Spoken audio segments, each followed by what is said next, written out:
Hey, so had a couple of requests to make a video of the mold making process and how to make things out of resin.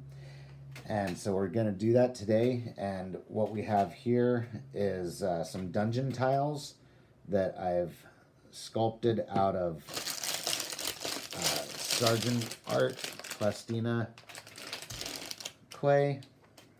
A few different elements of a dungeon, and this will be the core set.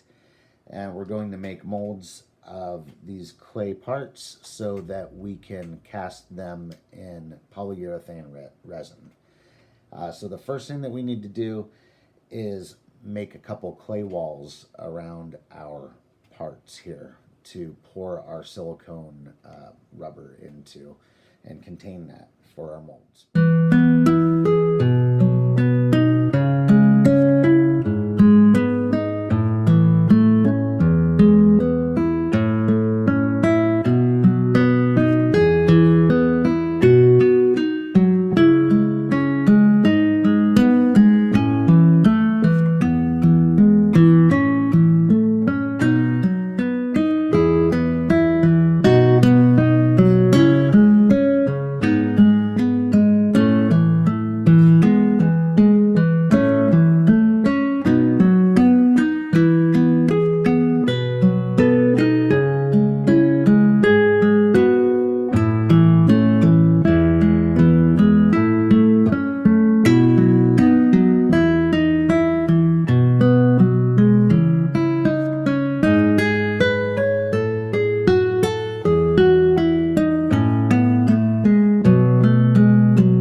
Okay, and now that we have our clay walls made, and we know that they're going to contain our liquid rubber that we're about to pour into this, we will go ahead and make our batch of silicone. If you've done this before, you can probably eyeball about how much silicone you're going to need. If not, then you can go ahead and do some math for finding the volume of these, and I'll post that in the notes later on in the comments.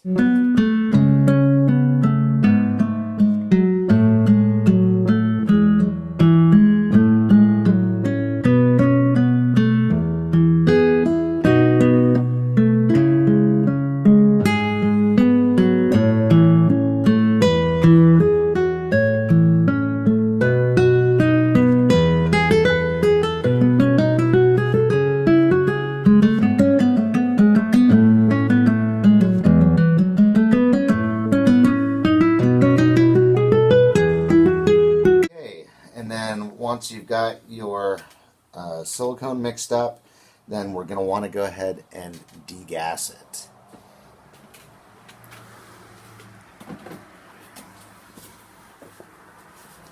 Now we're going to come over here to our degassing chamber.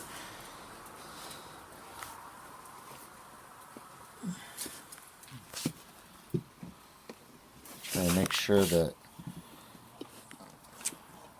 it's positioned so that it's not right underneath these valves, although that's going to be a little bit impossible with this setup right now. Okay. The important thing is we don't want any of this going up into our valve here.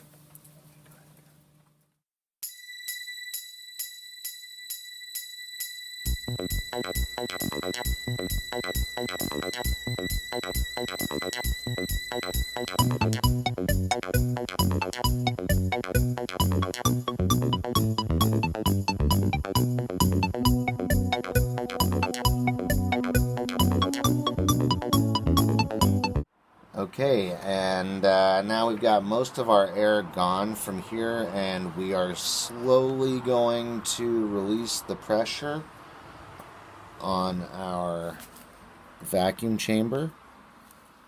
Very, very slowly, because what we don't want to do is we don't want to force a bunch of air back into our mixture that we just spent a long time getting the air out of. Of the 50-minute pot life that this has, we're down to about 15 minutes left, or what's that, 13 minutes left. So we need to kind of work quickly now. And all right, there we go. There's our mixture. Okay, and we're just going to bring our mixture over here to our area, and I'm going to slowly pour this, and I'm going to pour it in just one area, not right on top of any of the pieces, and I'm slowly going to fill this up.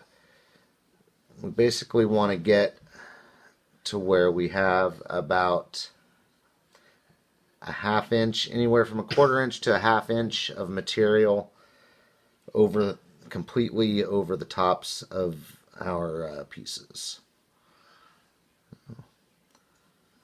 Slowly pour this in.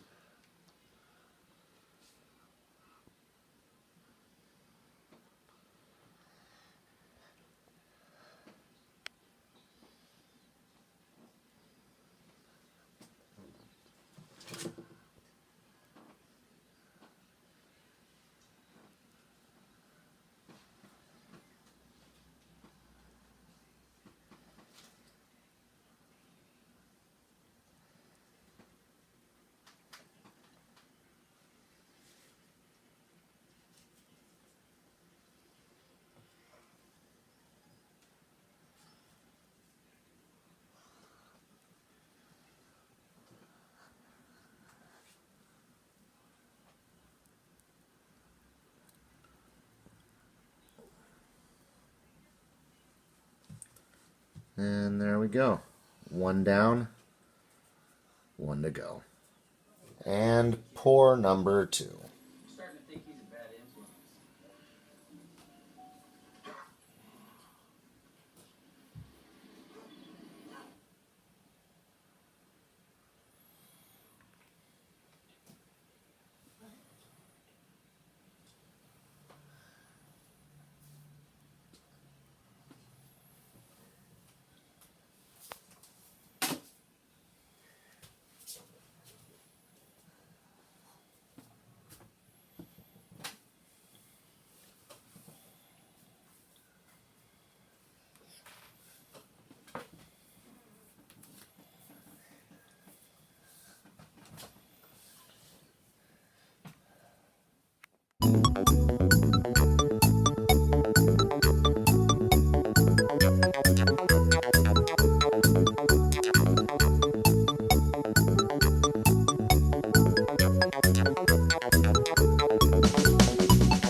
All right, and so now we have our finished molds, and you can see here we've got all our detail in there, even down to the little maker's marks, and I'm pretty satisfied with how these came out. These look good. Even the little skulls came out great, and I think this is going to be great. So now we just have to mix up our polyurethane resin and start pouring. Okay, and so now we have our molds ready to go, cleaned out, prepped. I've got an extra mold for a little bit of overflow in case I haven't guesstimated my volume measurements correctly here.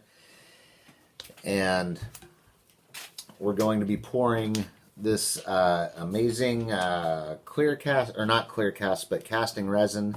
This stuff is going to go a lot quicker than your normal clear casting resin because, I don't know, because it does. Anyways, this is only going to take a couple of minutes, so I'm going to have to act really fast. What we'll see here once this starts to kick, or once the chemical reaction starts, is it'll begin to turn white within about 2 minutes of mixing it up, and that's when it starts to harden, and you better have it poured by then. So we'll see if we can achieve that. We're going to mix equal parts of A and B.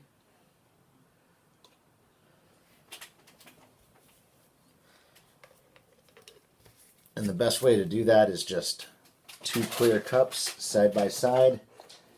I've got cups with graduated measurements here that are somewhat inaccurate, so I don't recommend this brand. But once I find a good brand, then I'll recommend them.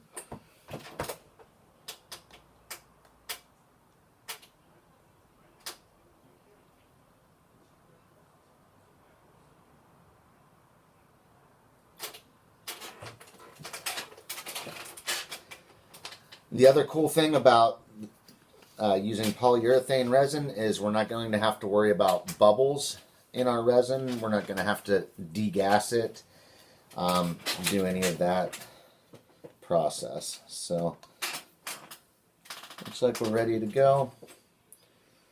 And let's see.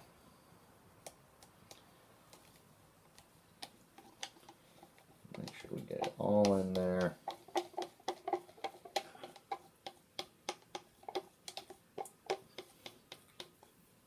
This stuff is pretty low odor, low fumes, so I'm not going to worry about wearing a mask. Some of the stuff you really do want to, though.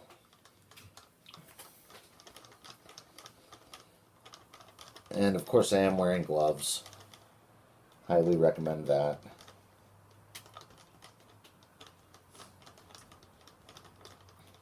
Alright, just keep mixing it up here.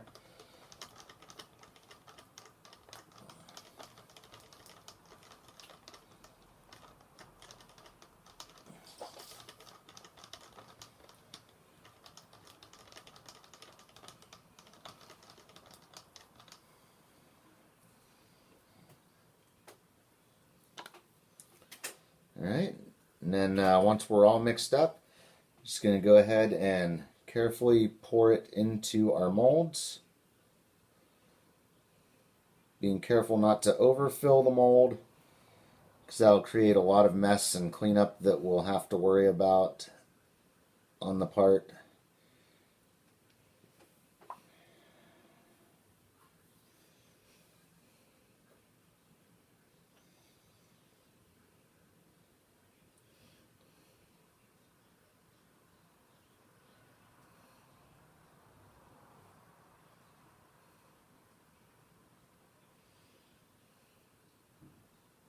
And it looks like my calculations were pretty spot on. We got just enough for each of these items.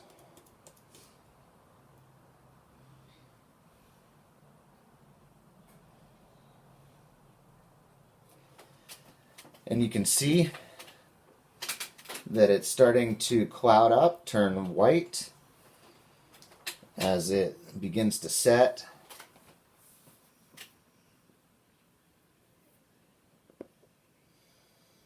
And then in about 10 or 15 minutes, these parts will actually be ready to pull out of the mold and clean up and paint or do whatever we want to with them.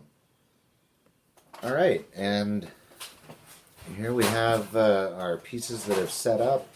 It's been about 15 minutes. Still feel a little bit of warmth in the mold, but not much, and the pieces feel pretty cool. So I'm going to go ahead and take these out. And let's see what we've got here.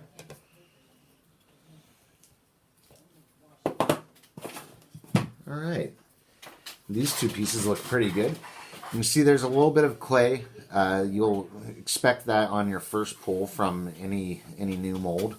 But everything came through really nicely, all the detail. So we've got 2 dungeon tiles there. Maker's marks on all of them, and it's great. Let's let's take a look at this other one.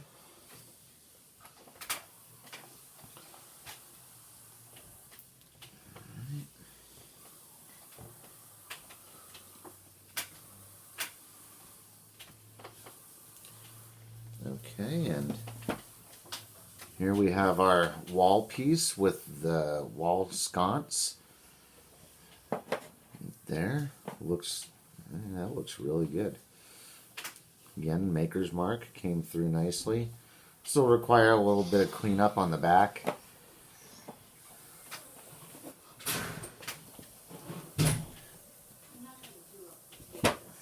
And then here we've got our other wall piece with the little alcove and the skull in it. I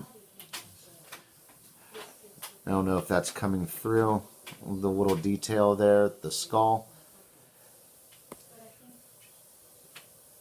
And I'll post some close-up photos if it's not picking up all that detail. And there we go. And then we've got our corner piece.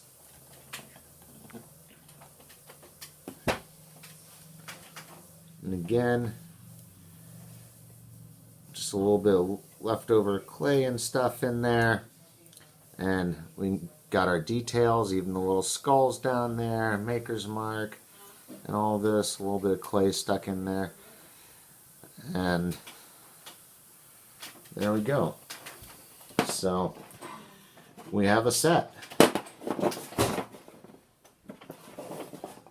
These will make awesome little dungeon tiles for us to use in our games. And eventually I'll pour some more of them here and have a full set that we can expand upon and use in our games of Dungeons and Dragons. And that is how you do that.